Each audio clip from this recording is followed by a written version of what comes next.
If you have an interest in horses and love learning more about horses, the horse industry, teaching, or even managing your own horse business, then you're in the right place. We would love you to join us on our mission, which is to improve the lives of horses around the world through the education of riders, handlers, and trainers. So get comfortable, listen in, and enjoy.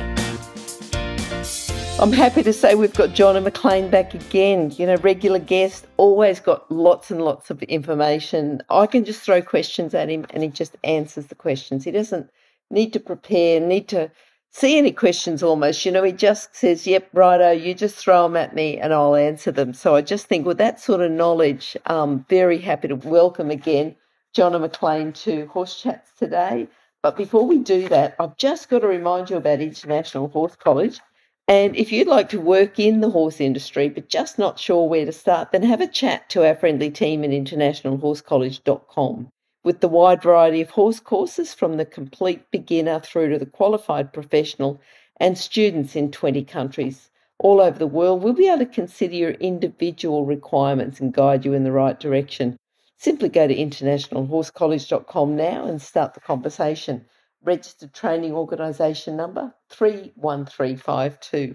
Now, Jonna, we're talking about bits and bitting today. How are you?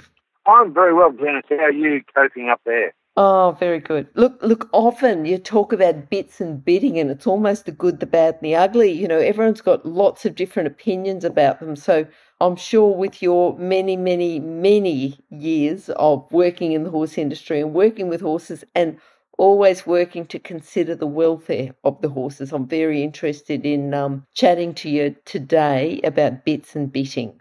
As far as us going up here, we're in Queensland, so we're certainly going a lot better than you guys down there in Victoria. So, you know, things here haven't changed a lot. I've been doing a lot of travelling, a lot of workshops, catching up on our previous lockdowns, but we're certainly a long way from where you guys are down there in Victoria at the moment. Yeah, we're really good down here, Glenys. We're slowly but surely ebbing away at the numbers, and things are looking better. So we're all just trying to stay positive and try and stay busy. And I'm getting a whole lot of work done at home because I can't travel at all. So I actually really like it. I could live like this. So I'm actually in my element at the moment. I'm not sure my wife was saying the same thing, but yes, no, I'm getting lots of work done around the place. It's great. Good. Well done. Well done. Now, if we talk about bit, I can remember my grandfather used to say to me, you know, you'd say just a bit, and he'd say, well, a bit's more than what a horse can swallow. But what is a bit? Talk to me about what a bit, you know, think coming from a person of a non-horse background, if you were going to explain to them what a bit is, what would you say? I would say that it's an item that you place in a horse's mouth that should, and I put that in capital letters, should give you more control of the horse. So it's basically an item that you place in a horse's mouth that should give you more control. All right, perfect. Now, tell us about the history of bitting. I mean, obviously bits have been around for a long, long time.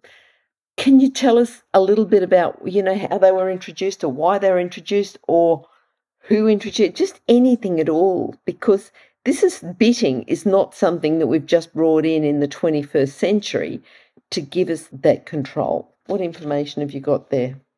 So my understanding of the history of bitting all centres around our ability to be able to harness the horse's energy and turn the horse into something that can help us become more prosperous as human beings. And that sometimes involves war. And when we start talking about war, we mean horses that need to be able to pull carriages, horses that need to be able to accommodate riders, and sometimes they were one and the same. So the horse needed to be driven, but it also needed to be ridden. But the horse had to be controlled when it's in a really tough environment, an environment that none of us probably in this era could possibly understand, where there is complete mayhem and madness everywhere, and the horses are really scared. And the only level of pain that the horse could actually understand was a really high level of pain. And that's what a bit can produce. So that's one of the reasons why, you don't see any photos or anything anywhere really where the horses are really at close quarters in battle without bits in their mouths. And that's because when the horse wants to flee and tow you, it all comes down to your ability to be able to produce enough pressure in the horse's mouth to actually make it listen to you. And that's a lot of those are so centered upon training. But going further back down into the ages where we were really trying to discover the world, some of the horses, as I've said before, were being ridden and they were also being driven. And sometimes we had bits, and I have one of these bits in my possession, actually. It's from a shipwreck off King Island.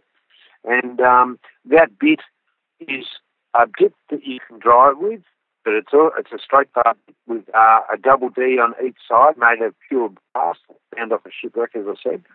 And you could drive with that bit. You could also attach reins to it as well, so you could ride with it.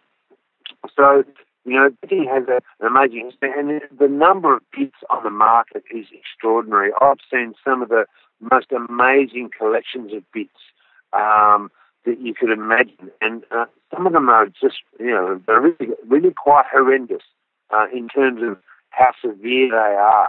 And I think that's probably one of the things that we'll end up talking about in this conversation is that, do we really need a bit? So, these are all really good ethical questions that we should be asking ourselves, because we don't get anywhere unless we ask ourselves these questions, these hard questions. Yeah, well, that was the next question. Is it just about the control? I mean, why do we need a bit? Just go into a bit more depth there. It is about the control because it means that we're trying and we're endeavouring to increase the degree of predictability of outcomes with the horse's training. So with the horses in its familiar environments, our context and its customers, that's all fine, and the horse is going well. But everybody knows, that anybody that's ridden a number of horses, that when the context becomes really unfamiliar and the horse starts to get scared, whether it be cross-country, show jumping, or out for a horse ride, it doesn't matter, or mustering cattle, and the horse gets a bit of a fight, all of a sudden the signals required to get the horse's attention all of a sudden increase exponentially. So it means that the amount of pressure that it takes to control the horse now is nothing what it was like a minute ago. And that's the advantage of a bit, is that you can be really light, you can be really very, very, very tactful with the bit as a rider. But then sometimes when the horse does something that says, well, I'm out of control and I'm leaving now, and the horse says that it's in control, the rider then has to say, no, you can't do that. That's not a good thing to do. And it's the bit that will enable you, hopefully, with good training, that will make the horse then respond and reverse its intentions and come back into your line, so to speak. I suppose the next thing I'd ask is, how should the bits be used? You want them to come back and, I suppose, to align with what you're thinking, but if there's a correct way to use a bit and an incorrect way, can you explain it to us a little bit? Yeah, that's a really complex question, isn't it, Glenys? Because it has so many facets. But I'll try and explain it in the purest way I can. And the easiest way to explain it is that every time you use pressure, you should always precede that pressure with a very, very light signal with the bit. So, in other words, you just a light touch with the rein, or a light squeeze with the wrist, or whatever you, depending on what you'd like, whether you'd like a downward transition or more bend or more flexion, without getting too complex. But it should always be preceded by a light signal. And then if it's not listened to, then that is really your cue as a rider to say, he didn't listen to that one, okay, so now I need to follow through on that. I need to make more pressure happen. But rather than just going really high pressure straight away and making the horse more scared in the mouth, and we've all heard about that, horses with a scared mouth, and I've ridden plenty of those horses that have got a scared mouth. They're just completely scared of any contact with the bit and do really random, dangerous behaviours. We want to avoid that, and that's because high pressures without an initial, can I say, cue first, a light aid first, has occurred, so now the horse is scared. So we want to avoid that. So every time we use the bit, we need to give a light pressure, then follow it through with pressure. But immediately, and this is the key part, immediately, as I said in the other interviews, immediately once we get the, can I say the appropriate response, which is not maybe something that we would like ultimately to have, but something simple that is in the direction of what we want. So, in other words, a very good try or a basic response, as we say. Is as soon as you get a basic response, then we reward that, and the reward is the release of pressure. And this is where a lot of our math work in the horse world doesn't go well, because people don't understand the value of the release of pressure. They miss the opportunity. So then they think that they need to break the horse's spirit by teaching them the heat spots. And that's where we've gone completely wrong. That's where it's become unethical and dangerous. Okay, so it's the release of pressure that teaches the horse to respond to the bit, not the actual pressure itself. Is that what you're saying? Yes. Well, it's actually the two. It's actually both of them, because if you apply the pressure, if you don't apply an increase of pressure, you probably won't get a change in the behaviour. So then you can't release it. So you need the increase of pressure. So then when the horse does the right thing, and puts its foot in the right place, or canters or turns or stops or whatever it does, then and you release the pressure immediately once you've done that action, then we start to get this crystalline moment in our horse training where the pressure has actually caused a reaction, and we've reinforced that reaction by the release of the pressure. So it's a bit like, they're all very well having a Christmas cake, but without icing, it's actually not a cake at all. Now, sometimes riders will say, oh, I prefer this type of bit, or I always ride in this type of bit. Were they sort of looking at what they prefer to ride in? I mean, why would they ride in a particular type of bit? Is it the style of riding they do, the way they ride, the combination of the two? Or can you just explain why riders would use a certain type of bit? Yeah, another big question, this one, Glenys, because everybody has taken notice of everybody and then come along and said, okay, this is the sort of bit I'm riding in. It was only a couple of days ago, I gave a lesson to a lady. She had a porcelain bit, and she said, my horse really likes this bit. And I said, oh, so that means your horse is going well. And she said, yes. And then I quizzed her a little bit further, but under pressure, the horse doesn't go well. So in other words, when she asks for more and she increases the agency or the degree of responsiveness to the horse, it actually doesn't go that well. So, everybody has their own perspectives, because they may listen to the vet, they may listen to the dentist, they may listen to the coach, and they may listen to their best friend, but they also see what everybody else is riding in as well. So there's so many factors that influence people with what they put in their horse's mouth. My horse has a low palate, therefore he has to have this. Or my horse does this, and therefore he does that.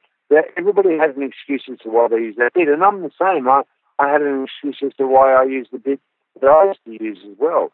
But by the same token, and I can say this, and this is a fairly big call, not once, out of all the lessons that I've done and out of all the horses that I've ever ridden, have I said, you need to change this bit, it's not suitable. Never once have I done that. And the reason I haven't done that is because if they've turned up to me and they said to me that they really like this bit, then it is actually a matter of training. So what the written horse doesn't respond to the way they would like it to with the bit, whether it be whatever response they want, whether it be bend or flexion or stopping or turning or whatever it is, or a half halt. The only reason that it doesn't do that is because they haven't trained it. So the reason that I haven't changed any bits on the horses that I ride is because they haven't trained it. And every single time I've gone in there and trained it, it's worked. So it doesn't matter whether a person turns up with a piece of string in the horse's mouth, or a big fat bit, or whatever bit it is. You can train the horse to go with whatever you like in its mouth, and that is probably the best lead point that we could probably get to being able to understand why then having a bitless bridle really works. Because once we start talking bitless, then And what we're really saying is that this person doesn't like putting a bit in a horse's mouth because they don't think it's ethical. Therefore, they're going to have to get really good at their pressure release systems, because now when you up the pressure, it doesn't actually have the same degree of calling that a bit possibly would have under the same duress. I believe. That's my opinion. I'm going to ask you a bit more about the bitless in a minute, but just thinking, because you had said about, horses with a low palate, and I'm thinking, different horses, different conformation, getting very fine, elegant, Arabians, and then you might get like a heavy horse, a draft horse or something. Different types of bits for the different type of conformation. Is that something that's real or just made up? No, well, that's another big question, because if I was a dentist, I'd be able to answer that question, and I'm not. And so I have a very good horse dentist who's a good, very, very close friend of mine, and he has come and given lectures to my students over the years, for the last 20 years, and I don't think there's ever been a single time where I haven't actually picked up something that I haven't heard, that I haven't heard before. I always learn something. So, he is able to offer something from an anatomical description, as the vets can do as well. But also, in conjunction with that, we have to ask ourselves, if we're changing a bit or we're recommending a new bit because my horse is doing X, Y, Z, how do we know it's not training? And I come back to that, because I can put a lead rope in a horse's mouth and do exactly the same with a lead rope in a horse's mouth as you can do with a bit. Well, a lead rope in your mouth can't be that comfortable.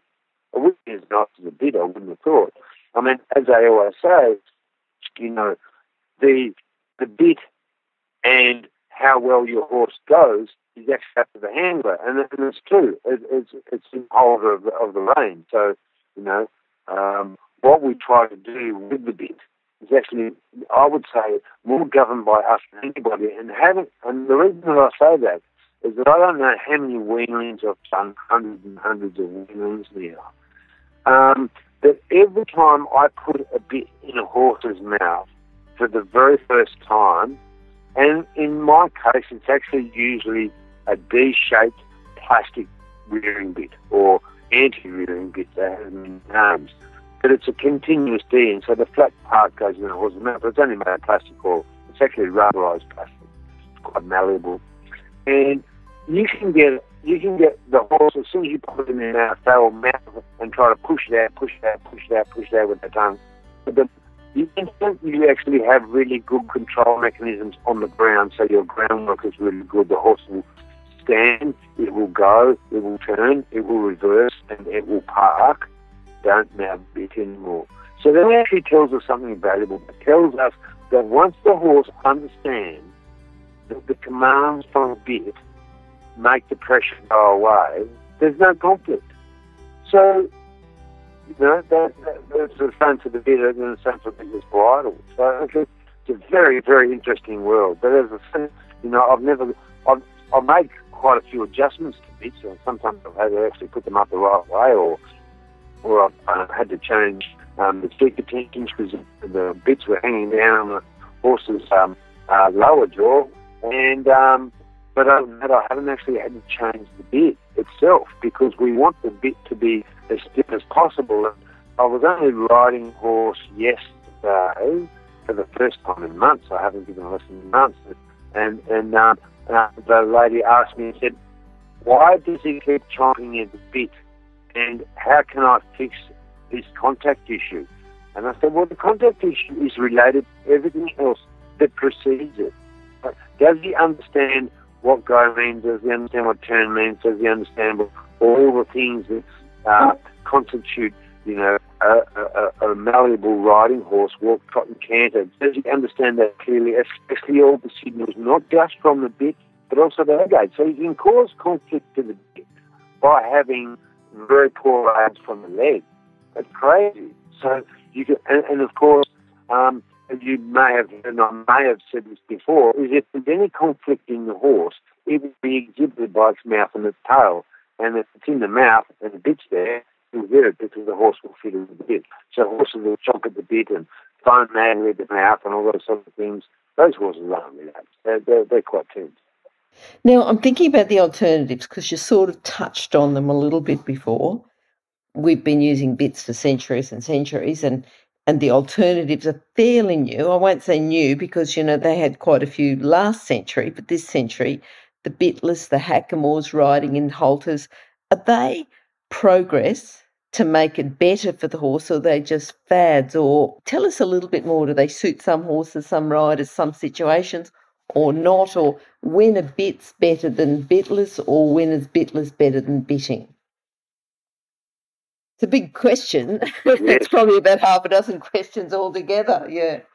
I know, you're throwing some good ones at me tonight, but my answer to that would be quite simple, and that is, I'm not going to know the answer to that unless a horse can talk to us. But I think that we can also say that whether it be bitless or whether it be a bit or whether it be a bosal or whether it be a hackamore or whatever we're riding the horse in, or a head collar for that matter, that if it's fitted well, in other words, there's not a lot of movement when you apply the pressure. You don't want movement with the bridle or the bit when you apply pressure. You don't want movement from the bosal or the head collar or the rope halter or any of the bitless hackamore, for example. You don't want a lot of movement. You just want it to be able to apply the pressure without, moving around on the horse's head a lot. That makes control a whole lot more challenging when a horse can move around inside an item, as we realise. So I think the only answer to that is the only way, without asking the horse, and the horses can't talk, so they can't answer that for us, the only way we can discern this is the quicker they're able to establish aids clearly, and the horse understands that when it does the right and the pressure's removed, whether it be a bit or not, then the horse will stand there and not show any conflict towards the bit or the bitless bridle, then that's the answer. So it doesn't matter. And we've seen some pretty amazing things now. We're seeing rule changes, international level, where riding in a bitless bridle is now doable. That was unthinkable, even 10 years ago. So, I think people are realising now that if they can have a horse that has had a lot of conflict in its life with a bit in its mouth, then if they retrain the aids with a bitless bridle, they have a better horse. And they're absolutely right. And it's exactly the same. Some horses are really, really good if you only ride them with your decade, but they don't go so well when you ride them with a whip. So, I think we should go with whatever produces the least amount of conflict to make the horse ride better. Okay. Yeah, I'm sort of thinking the benefits of the bits, but I think you've pretty much explained that we're really looking at what suits the horse the best. If you were going for the bit, okay, and you're experimenting and just saying, well, what's going to work best for this horse, is there a type of bit that you might start the horse in? Just to say, right, I'm about to ride this horse, let's have this type of bit to try the horse in. Do you have a special favourite that you like to try them in first? So if I'm going to choose a bit for my horse to find out whether this is a suitable bit, and let's say, for example, that I'm riding a young horse and I'm taking him out for a ride out, and I thought, well, what I'd really like to do, I would like to try and get the bit that would be synonymous with the bit that I'm going to compete in. It would be nice if it was the same bit for all three phases if I'm an event rider, but I'd like to be able to have the one bit the whole time. And I'm not a great fan of trying to change bridles and have three different bridles for three different phases. I'd like to be in the same bridle the whole time if I can. So for me, for the young horse, I would like maybe just a D racing snaffle in a miler style, so it's got a little bit of a bend to it, not too thick, not too thin. But then if I feel that the horse is not really all that comfortable in it, and I'll play around with the configuration with using the same dimensions and the same diameters, but I might go, I don't know, try a straight pair or ask the dentist, what do you think about this horse's conformation with his mouth? But by the same token, usually if I've come down this track, I've got a fairly good idea at this point that the horse that I'm riding is pretty comfortable in his groundwork in a certain bit. So that is going to be the same bit that I ride him in, whether it be dressage or whether it be show jumping or cross-country training or whatever it is. I try not to change anything if I can, because all I'm really doing is that every time I change something, I'm potentially changing my horse's ability to be able to hear what I'm trying to say with the rein, and I don't need that. I need it to be staying the same. So that'd be my favourite bit. And the other thing is too, is that it's a nice flat bit. It's fairly unobtrusive, and they're easy to acquire. Lots of people have them, so if I forget my bridle, I can get one. There's lots of reasons behind it.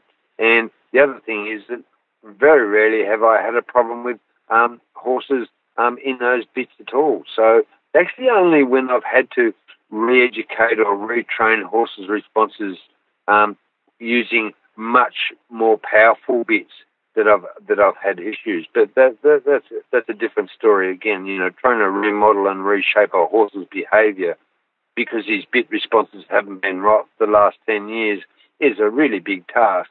And sometimes it's far easier to remodel in a bitless bridle, because then it's a completely new system. All right, I think that's very good advice. Now, Jonna, if we're going to just do a bit of a summary, you know, on bits and bitting. So if someone talked to you about bits and bitting and you just wanted to give your overall try this or do this, or, you know, without going into all the detail, what would you say just to summarise?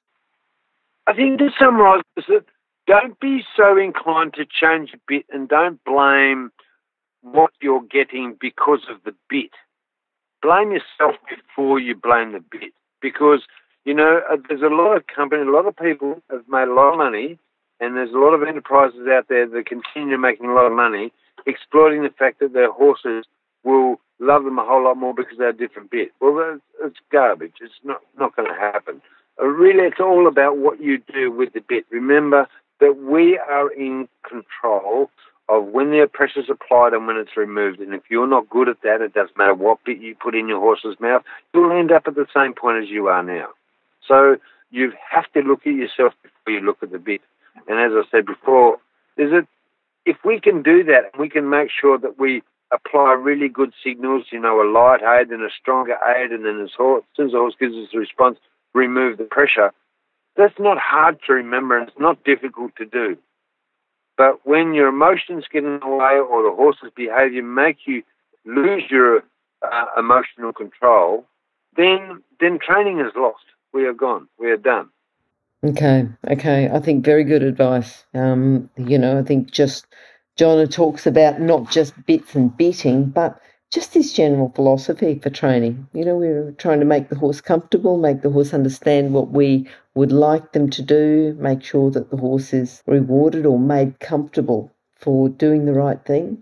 Yeah, and I think that just follows through with all your training, Jonna. So I've got to say thanks for coming on again, and thanks for you know, just continuing to support Horse Chats, and tell us all about, you know, because you're exactly the type of person that we want to promote on the show, you know, one that's really on the horse's side. And I think, you know, if we just keep getting everyone that's on the horse's side that can understand horses a little bit more, then as far as Horse Chats goes, we've done our job in promoting that whole horse welfare to the rest of the world. So thank you for that, and hopefully we'll catch up with you again soon. But before we go, Jonna, contact details. People would like to contact you about lessons, about workshops. I know that travel sometimes can be a bit difficult, but I'm sure if they contact you, and particularly if they've got a problem with the horse, or you know, just something they'd like to talk to you about, what's the best way? Is it your Facebook page? Do you want to tell us a bit more information? Yeah, my Facebook page, just Jonna McLean, but also my Train to Win Facebook page as well, and also my email, which is jonnamclean@gmail.com, is available there. And on my Facebook page, I've got my phone number so people can text me. But generally, people make inquiries through my Train to Win page, and that's where I'm going to try and start to develop a new contact platform for people that I can't get to, because I don't know how long this is all going to go for. But it also means that when we can't get to one another, we can still make education ongoing, which is exactly what you're doing. So, yeah, that's all right. Wonderful, Jonna. Great to talk to you. And remember also too, if you didn't get all those details, just go to horsechats.com and search for Jonna or search for McLean, and you'll find all those details on the many, many chats that Jonna's done, and you'll just find those at the bottom of the page and you'll be able to contact him. So thanks again, Jonna, and we'll talk to you again soon. Oh, thanks, Glenn. It's always a pleasure. Bye-bye. Bye-bye. If you've enjoyed this chat, then please comment, rate and subscribe. If you'd like any changes or recommendations for guests, then please contact us through horsechats.com. And while you're online, have a look at the government-accredited courses at internationalhorsecollege.com.